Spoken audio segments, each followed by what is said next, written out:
What is good, YouTube? Welcome back to the channel. I'm on Talks and Gaming today, people. Today we're going to be going over the second place Koala chilling in the Outback deck profile that was made by Siren Rises. Siren is a guy who has topped and won multiple speed duel banlist tournaments. Yeah, this deck is actually pretty sick. I'm not going to lie. My buddy Wetflex is also in the middle of playing this deck right now. We used his original build for chilling in the Outback as a foundation or a template for his deck. Yeah, so without further ado, we're going to jump right into Siren Rises' deck profile. So if you don't know, it's this brand new skill, Chillin' Outback, or Chillin' in the Outback, or whatever. It is a skill that comes out of the Midterm Paradox box.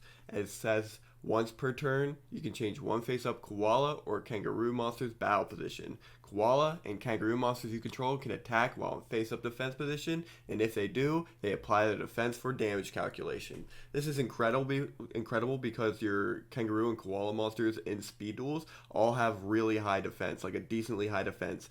Not only that, but it gets around the Wall of Disruption, which was seeing a lot of play last format. So this card here just kind of creates a deck that is going to play around that trap card as a whole. So yeah, without further ado, this is what the deck profile looks like, as you already can see.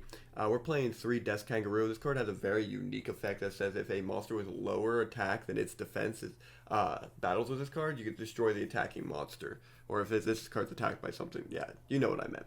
So if a monster is like 1600 or less defense, or attacks this guy's defense, yeah, it blows up. So that's kind of cool. And then, yeah, that 1700 defense is what it's going to be attacking as in defense mode. So that's also really cool. The other card that I like a lot is Desk Koala. This is a burn card, but it's also not like an overpowered burn card, right? This is a burn card that I could definitely see in speed duels, and I'm happy that's in speed duels. It's not like Nightmare Wheel or Zone of the Spirit.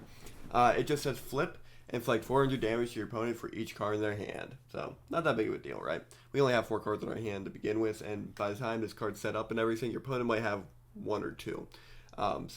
Yeah, this card's pretty good at being in defense mode at 1800 defense. And then personally, what I think the boss monster is for this deck is Sea Koala. So this card says once per turn, you get a target monster your opponent controls and change its attack to 0 until the end of this turn. But you have to control a beast type monster to activate and resolve its effect, meaning you have to have your Desk Kangaroo or your Desk Koala or another Sea Koala in the field to utilize this card's effect, which is fine. But being able to turn a monster that's in attack position on your opponent's side of the field to 0, and then having Sea Koala sit there and punch over for 1600, not being able to be Wall of Disruption is actually pretty good. Also, it's worth mentioning that Widespread Ruin also can't kill these guys because it kills attack position monsters.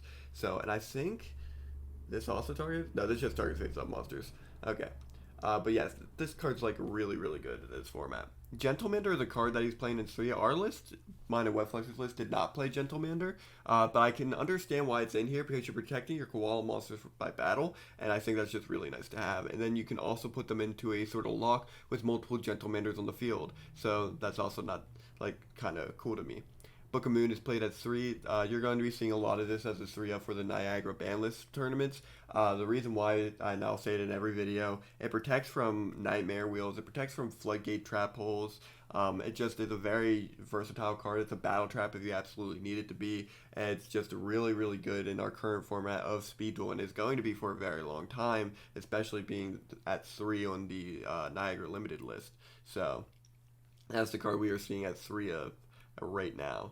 Spiritual Forest is played at 2. This card is actually incredibly strong. It says the first time a beast warrior, or plant monster you control is destroyed by battle each turn, it's not destroyed. So this is protection for your koalas here, making sure that they're not getting destroyed by battle each and every turn, and your opponent actually has to swing into them twice. This becomes a very, very good protection card for this deck.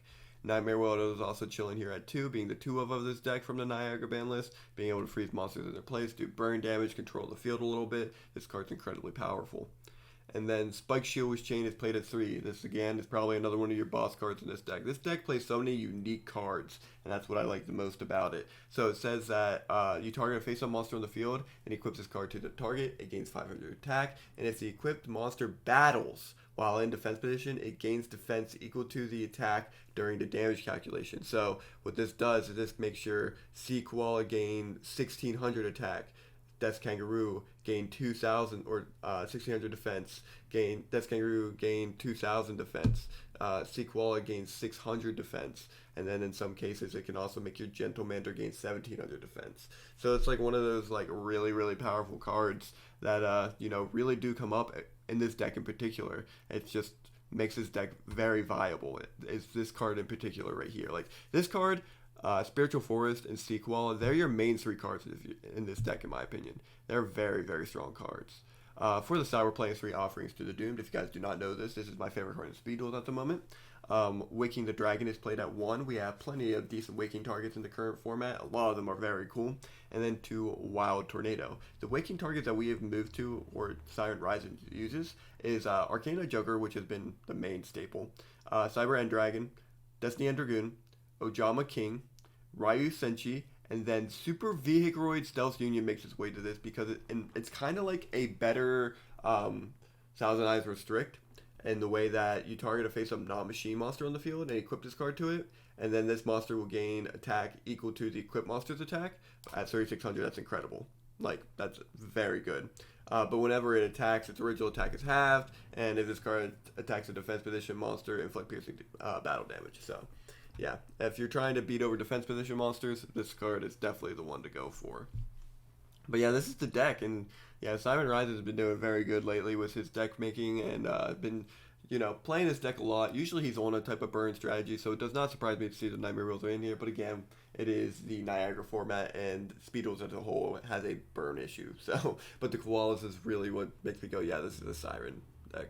But yeah, if you guys enjoy this type of comment, make sure you leave a like. Make sure you subscribe. And above all else, I hope you all have a great day. And I'll see you guys next time. Bye-bye.